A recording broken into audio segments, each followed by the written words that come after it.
Olá, investidor e investidora de todo mundo. Aqui é o canal Dica de hoje. Hoje, sábado, dia da gente falar um pouco mais sobre macroeconomia. E como no último sábado eu acabei fazendo uma análise antecipada do que deveria vir com o PIB, eu acabei errando completamente. Hoje a gente volta e fala sobre o PIB do Brasil, o que aconteceu, quais são as grandes vantagens e aquilo que eu vejo agora de bom, porque realmente me surpreendeu e surpreendeu bem positivamente. Tá? Curtam já o vídeo, se inscrevam no canal, depois da vinheta a gente começa e aí eu falo por que me surpreendeu tão positivamente assim.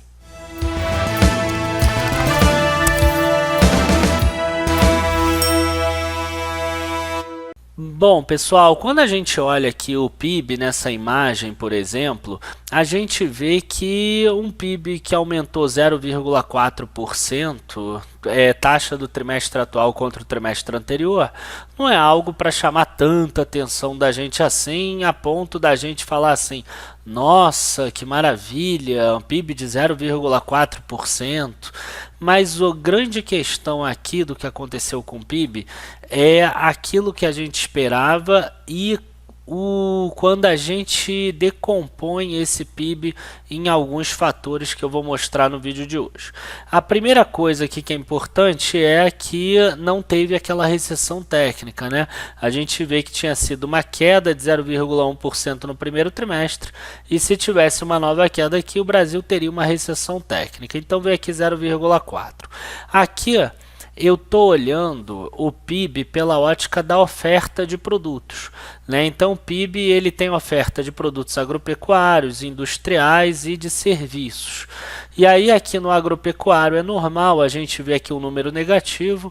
Normalmente o primeiro trimestre é o trimestre melhor da agropecuária e a gente vê aqui esse menos 0,4. Isso aqui para mim não trouxe muito problema, tá? Mas a grande questão aqui está no industrial. O industrial, para mim, pelo menos, surpreendeu muito positivamente. O industrial tem sido já há 15 anos o patinho feio do Brasil. Por quê? Porque aqui sempre cresce menos. Ó, se vocês olharem, ó, menos 0,5, menos 0,3, se a gente pegar aqui ó, e comparar com o PIB total, ó, menos 0,6 e aqui 0,5 contra 0,5. Então realmente aqui você vê que a indústria está crescendo, é um alento. Mas quais são as indústrias que cresceram? A gente vê aqui que é basicamente a indústria de transformação e a construção civil. Tá? E aí dentro da construção, quem assina o nosso material, né, quem assina lá a parte de ações, por exemplo, sabe como a gente tem percentual aí em ações de construção e esse ponto aí de ter ações em construção sabe como a nossa carteira nos últimos 2 meses descolou bem lá do Ibovespa, né? E aqui a indústria de transformação também mostra que o Brasil tem um alento, mostra que pelo menos o ambiente de negócio está começando a melhorar. Na parte ruim aqui a gente vê a indústria extrativa realmente com um grande estoque de celulose, com muitas paradas de produção. A Suzano acabou freando um pouco aí nesse setor. A Vale também teve uma redução lá da extração de minério, então o minério e a celulose acabaram puxando para baixo nesses 2 últimos trimestres realmente a indústria extrativa, que era um dos setores que vinha muito bem aqui, ó, né? 1.0, 1.2, 1.6. Quando a gente vem para serviços, a gente vê que serviços cresceu menos do que o PIB nacional, o que puxou realmente pela ótica da oferta foi aqui a indústria, e a gente vê que o comércio teve uma alta forte, então a gente começa a pensar em empresas de varejo, talvez mais para frente. A gente vê que aqui que informação e comunicação já está 5 trimestres em alta frente ao trimestre anterior também, o que também chama a nossa atenção, assim como atividades imobiliárias que tem a ver com a própria construção também. Então esses são os pontos que eu acho que a gente precisa ficar ligado com relação à oferta. Mas o que mais me chamou a atenção foi o PIB pela ótica da demanda dos produtos e serviços. Porque quais são as fontes que demandam esses produtos e serviços? Você tem as famílias, que é a maior parte, inclusive, em torno de 60%. A gente tem o governo e a gente tem os investimentos das empresas, formação bruta de capital fixo. Tá? E além disso, a gente tem também a balança comercial.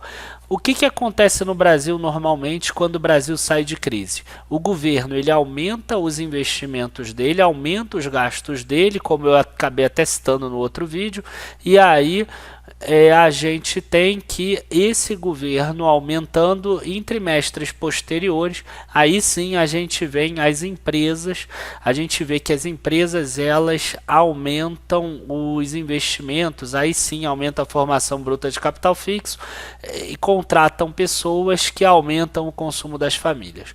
Então olha só o que a gente vê nessa tabela aqui, e agora eu não estou mais comparando esse trimestre com o trimestre anterior, eu estou comparando agora os 4 últimos trimestres contra os 4 trimestres lá anteriores, quer dizer, os 4 trimestres seriam do terceiro trimestre de 2017 a segundo trimestre de 2018, contra terceiro trimestre de 2018 a segundo trimestre de 2019. A gente vê que nesses últimos 4 trimestres teve uma queda da despesa de consumo da administração pública, governo gastando 0,2% a menos em termos reais, e o PIB aumentou 1%. Quem puxou esse crescimento?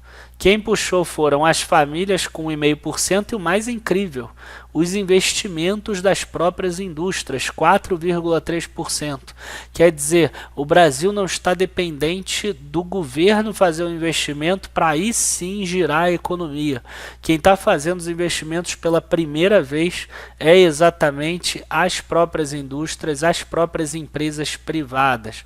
E aí, esse ponto aqui parece ser bem interessante. Todos esses marcados em vermelhos foram inflexões, ou seja, valores que estavam caindo e nesse ponto eles viraram. A própria despesa de consumo da família também vinha caindo e agora pelo menos permaneceu estável. Enquanto isso, os gastos do governo seguem em queda, o que é muito saudável e o que deixa a gente muito esperançoso por um Brasil diferente e que aí sim uma economia de mercado a bolsa iria adorar. Se vocês têm dúvida com relação a isso, dá uma olhada lá o que aconteceu nos últimos 10 anos com a Bolsa do Chile, com o índice da Bolsa do Chile, que vocês vão entender como a bolsa cresceu com uma economia de mercado. E aqui por fim eu coloquei aquele do trimestre atual contra o trimestre anterior, que aí você vê um impacto inclusive maior, né? Menos 1% dos gastos do governo frente ao primeiro trimestre, e as empresas investindo aqui 3,2% depois de 2 trimestres seguidos de queda. Então quer dizer, gente, o PIB veio realmente muito bom, ele é um aumento de 0,4%. As pessoas, eu tenho certeza que vão escrever no comentário aqui dizendo: ah, foi pouquinho, que absurdo, Daniel, tá achando que o 0,4 é bom, imagina. Isso é um início, mas a grande questão é que não dependeu do governo. Ou seja, quem puxou foram as famílias e as empresas privadas, como uma boa economia faz. Então, esse 0,4% até não importa tanto. Realmente, é uma alta pequena, uma alta que não vai fazer tanta diferença, mas o fato de como ele veio, de quem puxou essa alta, é que é o principal. E o nosso call aí de construção civil também se mostrou completamente certa. A gente viu aí como a construção civil, depois de 5 anos em queda, ela voltou a subir forte. Obrigado aí a todos, abraços. Todos os links dos nossos sites estão na descrição aqui embaixo, então basta você clicar e conhecer um pouco mais o nosso trabalho. Bom final de semana para vocês, abraços e bons investimentos. Tchau, tchau.